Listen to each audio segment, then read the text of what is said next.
Kumusta sa lahat, mahal na mga manonood, tinatanggap ko kayo. Si Tuba Buyak Ustan ay gumawa ng post mula sa Milan at pinalungkot ang kanyang mga tagahanga.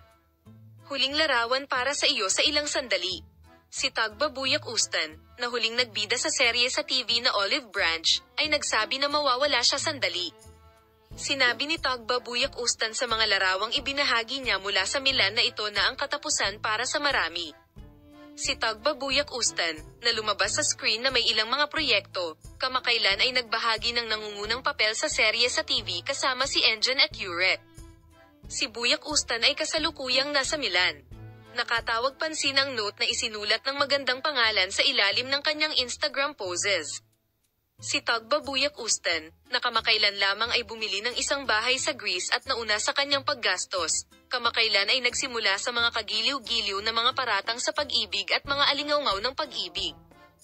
This time, naging mainit na usapan ng sikat na aktor sa mga post na ibinahagi niya sa Milan. I wished everyone love under Tuba Buyak Ustan's posts, but the last photo left a note for you. Ang mga mahilig sa note ba ay nagpapahinga sa social media sa ilalim ng mga pinakabagong post ni Tuba Buyak Ustan.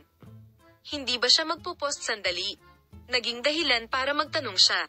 Narito ipinakita ko sa iyo ang pinakabagong mga post ng Tuba Buyak Ustan. Salamat sa lahat sa panonood ng video.